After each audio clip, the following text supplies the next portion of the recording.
Eric Hatch here with Century 21, coming from the beautiful Sierra foothills, and today I'm going to share with you the 3 hurdles that a buyer has to go through to get the keys to your new home. So let's say you've actually have your real estate agent, you've got your lender in place, and you found the perfect property. Well, today the first hurdle is getting your offer accepted.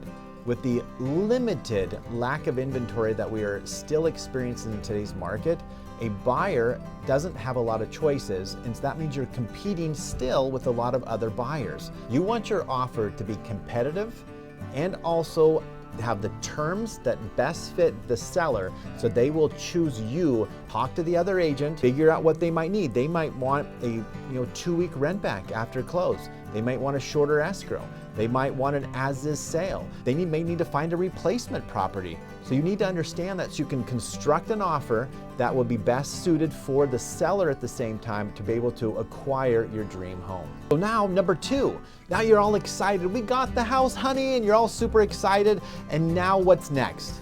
Well, what's next is your inspections. And the hurdle number 2 is getting through your inspections and getting through the request to repair. And people say, well, what's a request to repair? Well, basically you're looking at health and safety issues as you are inspecting the property, getting maybe a home inspection, getting a pest inspection, and other different things that maybe the home inspector might call out to be able to do. So you have a certain time frame in your transaction to be able to do that.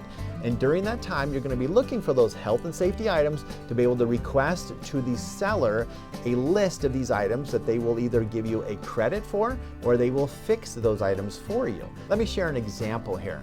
There are a lot of homes that have leaky faucets or underneath the sink where they're dripping. And so if that takes place, well, of course the seller doesn't want to have a leaking sink underneath there, but you would present an offer to them or a request to repair to them to be able to say, hey, Mr. and Mrs. Seller, we found these leaks, here's the reports, and we'd like you to actually go fix that. That's a pretty simple thing because they will take care of it. Other things that you have to realize on electrical and stuff, some of these homes that you are purchasing, codes have changed. So you need to understand that today they may require something that back 10 years ago they did not require. So some sellers might say, well, that's the way that I bought it, but in today's code, it would be better and safer to be able to have these things upgraded. So they don't accept everything. So I always like to put in a larger list of the things that the buyer's concerned with, present all of it, and kind of hope for maybe a happy medium of getting a credit for half of it or getting some of the stuff repaired before you move into the safety and health issues, and then get a credit for the remainder at the time of close. So then you can actually take that money and then repair those items. So hooray, you got past the getting the offer accepted and the request to repair now is done. And so hurdle number 3 is your appraisal and loan.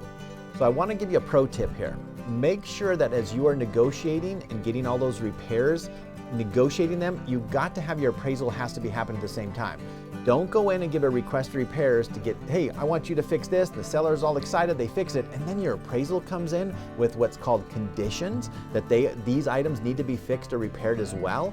Then you got to go back into the seller and say, oh, time out. We actually need a few more things to be fixed. That actually doesn't really go really well. So make sure that you have your appraisal done and at the same time your request for repairs. So if there are conditions, you can make that happen.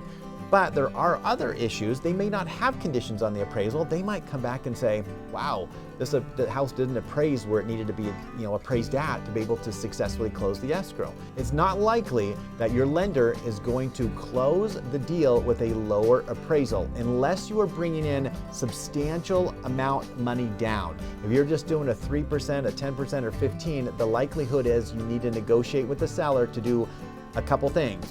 One, and show them the appraisal and say, please reduce the price down for me, please.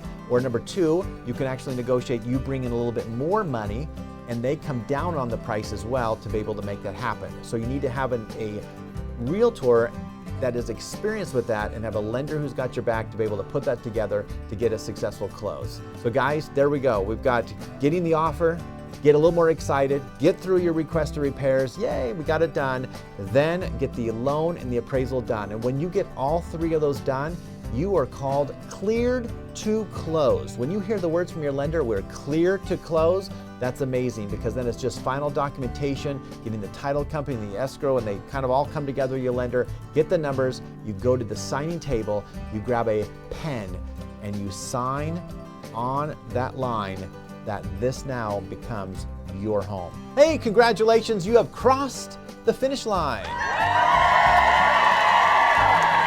Guys, if you want to buy a home, feel free, reach out, connect with me. Happy to assist and help you, answer any questions you want, and please subscribe to my YouTube channel.